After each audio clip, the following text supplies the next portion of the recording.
پہلی نشانی. اب دوسری نشانی سن لیں. وَإِذَا خَاطَبَهُمُ الْجَاهِلُونَ. تو تقریر میں نے شروع نہیں کی ہے، بس خالی نشانی ہے کہ نا اصل تقریر کا مزہ کب آئے گا آپ کو انشاءاللہ. ویسے قرآن کی آیت ہے، مزہ تو لینا. اب دوسری نشانی سن لیں. فرمایا وَإِذَا خَاطَبَهُمُ الْجَاهِلُونَ قَالُوا سَلَامًا.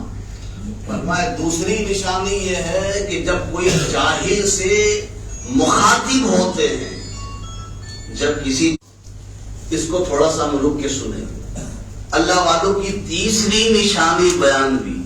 فرمایا ان کی راتیں، کن کی راتیں؟ اللہ والوں کی راتیں سجدہ و قیامہ، سجدے میں اور اللہ کے لیے کھڑے ہونے میں گزر جاتی ہے. یہ تیسری نشانی یہاں رک کر سنیں. ان کی راتیں والذین یبیتون لربہم سجدا و قیاما، ان کی راتیں قیام میں یعنی کھڑے ہونے میں اللہ کی بارگاہ میں اور سجدے میں گزر جاتی. اب مجھے بتاؤ یار، یہ کھڑے رہنا اللہ کے لیے، یہ سجدہ کرنا اللہ کے لیے، یہ رات کی بات ہے نا. قرآن نے کہا رات والذین یبیتون، یہ لوگ راتوں میں کیا کرتے ہیں؟ بات ہے یبیتو کے معنی کیا ہوتے ہیں؟ رات میں کھڑے ہونا یا رات گزارنا. اب مجھے بتاؤ، قرآن نے بیان کیا یہ لوگ رات میں کھڑے ہوتے ہیں، رات میں سجدہ کرتے ہیں، رات میں رکوع کرتے ہیں. تو مطلب کیا دن بھر کی پانچوں وقت کی نماز غائب کر دیتے ہیں؟ سمجھ رہے میری بات کو؟ اب کوئی کہہ نہیں تھا کہ اس میں تو ذکر ہی نہیں ہے 5 نمازوں کا، اس میں تو لکھا ہے کہ رات میں کھڑے ہوتے ہیں اور سجدہ کرتے ہیں، رات کی بات ہے. والذین یبیتون، رات میں کھڑے ہوتے ہیں. تو یہاں تو دن کی بات ہی نہیں ہے. تو جو لوگ رات میں کھڑے ہو گئے اور رات میں سجدہ کر لیا، دن بھر نہیں پڑے تو چل جائے گا؟ بالکل نہیں چلے گا. کیوں؟ اس لیے کہ رات میں کھڑا ہونا یہ نفل ہے، اور دن میں اللہ کی بارگاہ میں کھڑے ہونا، قیام کرنا، سجدہ کرنا، رکوع کرنا یہ فرض ہے. اور جس کا فرض ادھورا رہ گیا اس کی نفل بھی اس کے منہ پہ مار دی جاتی ہے. یہ نہیں سمجھنا کسی وہ رات میں کھڑے ہوتے ہیں، نہیں، وہ دن میں کھڑے ہوتے ہیں، یہ ایکسٹرا کرتے ہیں. جی صاحب، یہ نہیں سمجھنا کہ یہاں رات میں کھڑے ہو گئے تو دن کی غائب ہو گئی. اور جس کو دن کو دیکھ لینا، جس کو دن کو دیکھ لینا واقعی میں وہ اللہ والا ہے. پھر جب متقی کی تعریف بات آئی کہ الذین آمنوا وکانوا یتقون، جو میں نے پڑھا لا الہ الا اللہ کے بعد، کہ وہ لوگ جو متقی ہیں وہی ولی ہیں. تو متقی کون ہے؟ اب قرآن سے پوچھ لیتے ہیں. قرآن نے فرمایا ھدی للمتقین الذین یؤمنون بالغیب. قرآن کی تفسیر قرآن سے کرو تو زیادہ اچھا. یہ علمی گفتگو ہے، کیونکہ ہم لوگوں نے ذہن بنا لیا صرف قصہ کہانی سننے کا کرامت. لیکن صاحب کرامت آدمی بنتا کیسے ہے یہ بہت کم لوگ سناتے ہیں، کیونکہ ہم سننا نہیں چاہتے. صاحب کرامت بنتا کیسے، آدمی ہوتا کیسے، وہ سمجھنا ہے. متقی کون ہے؟ فرمایا الذین یؤمنون بالغیب. فرمایا جو بن دیکھے اللہ پر ایمان رکھے، اور پھر وَيُقِيمُونَ الصَّلَاةَ، اور نماز قائم کرے.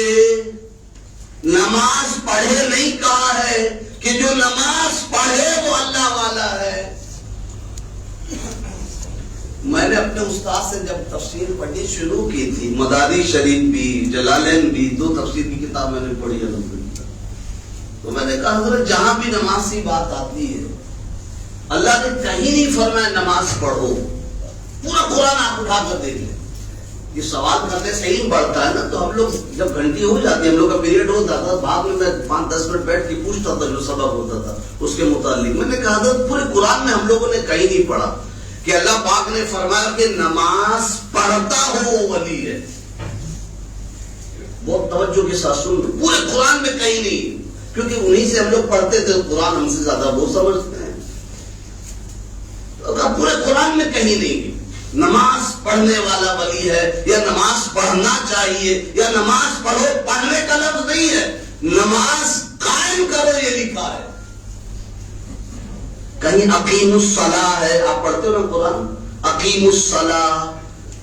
پھر پھر کہیں یقیم الصلاۃ، کہیں ویقیمون الصلاۃ، اقامہ یقیمو اقیمو، یہی سب لفظ آتا ہے. ادو نہیں لکھا ہوا ہے، ادو الصلاۃ، نماز ادا کرتا ہو. نماز پڑھنے والا ولی یہ نہیں لکھا ہے. نماز قائم کرتا ہے وہ ولی ہے. تو میں نے کہا حضرت کہیں لکھا ہی نہیں ہے ایسا. جہاں بھی ہے نماز قائم کرتا، تو ادا کرنے میں اور قائم کرنے میں فرق کیا ہے؟ کیونکہ اللہ نے فرمایا میرا وہ ولی ہے جو نماز قائم کرتا ہو، ادا کرتا ہو، یہ نہیں لکھا ہے. انہوں نے سوال ان کو بہت اچھا لگا تھا، بالکل صحیح سوال کیا.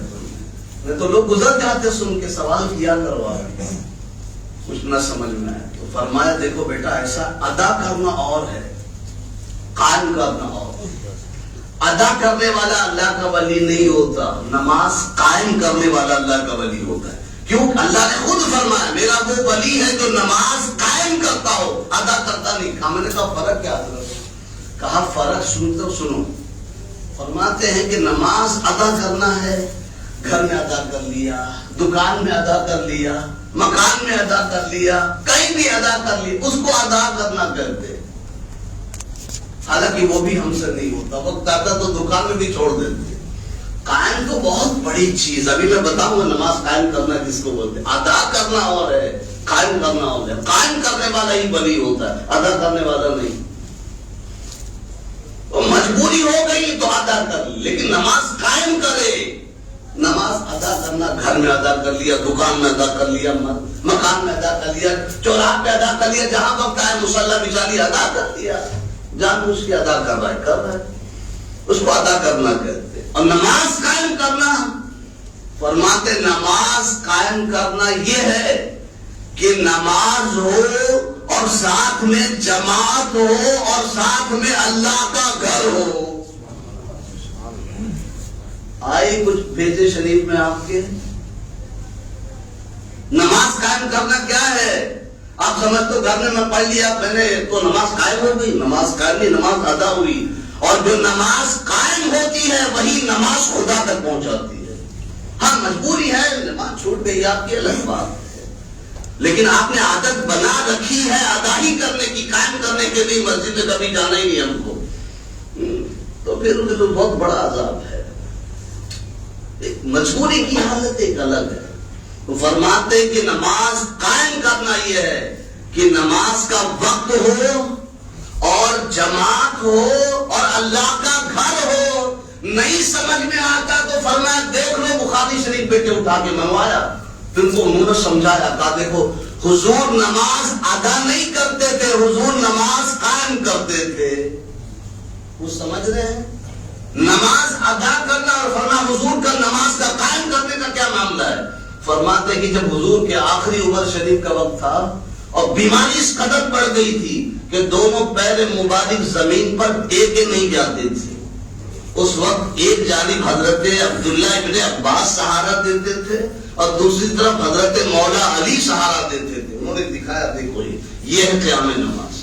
سہارا دے کر وہ جو دونوں عالم کے سہارا بن کر دنیا میں آئے تھے ان کو سہارا دے کر مسجد میں لایا جا رہا ہے. کیوں؟ تاکہ مسجد کی اہمیت لوگوں کو پتا چل جائے کہ لوگوں نماز ادا نہیں، نماز قائم ہونی چاہیے. یہ پیر اس طرح تھے، ابھی میرے آپ اوپر والے تو نہیں سمجھ، لیکن یہاں دیکھیے آپ یہ دو پیر ہیں، یہ اس طرح سے گھسڑ رہے تھے. ذرا تصور کریں، دونوں اگر بغل پہ کوئی پکڑا بغل اور پیر زمین پہ لگی نہیں ہوتے، یہ گھسڑ رہے تھے. اس طرح سے گھسڑ رہے تھے حضور کے قدم مبارک بھی. ورنہ مجھے بتاؤ جن کے ایک لعاب دہن سے سانپ کا اثر ختم ہو جائے، کیا وہ اپنے زانو پر دم کر کے کھڑے نہیں ہو سکتے تھے؟ کمزور سمجھ لیا کیا نبی کو؟ کھڑے ہو سکتے تھے. ایک پھونک مارتے خدا کی قسم حضور اسی وقت کھڑے ہو جاتے، لیکن نہیں کیا. آپ نے اختیار اس بات کو پسند کیا تاکہ امت کو پتہ چل جائے کہ اگر تمہارے پیر کام بھی نہیں کر رہے ہو پھر بھی مسجد میں آؤ. جی صاحب. اور ولایت کے مقام پہ وہی پہنچ سکتا ہے جس کی مسجد میں دلچسپی ہو، جماعت کے ساتھ نماز ادا کرتا ہو. یہ میں نہیں کہہ رہا ہوں، اللہ کی کتاب کہہ رہی. ادا کرنا اور ہے اور نماز کا قائم کرنا اور ہے. تو فرمایا والذین یبیتون لربہم سجدا وقیاما. ان کی راتیں گزرتی ہے سجدے میں اور قیام میں. دین کا تو کیا کہنا. اللہ پاک ابھی تو میں نے صرف ابھی کتنی نشانی ہوئی 3 یاد رکھیے گا نا, تھوڑا تھوڑا یاد رکھیں گے اچھا رہے گا. آپ دھوکہ نہیں کھائیں گے انشاءاللہ. پھر کہیں اپنی طلب میں سچے نکلیں گے, پھر آپ کو بلا ولی سے ملاقات ہو ہی جائے گی. تو ابھی 3 ہے نا, ابھی تو کتنی باقی ہیں, 8 باقی ہے نا, ابھی 3 ہی بھی وقت ہو گیا. اللہ پاک اپنی بارگاہ میں قبول فرمائے اور یقیناً اللہ ہمیں اپنے اولیاء تک پہنچائے, ان کے قدم تک پہنچائے. السلام علیکم ورحمۃ اللہ.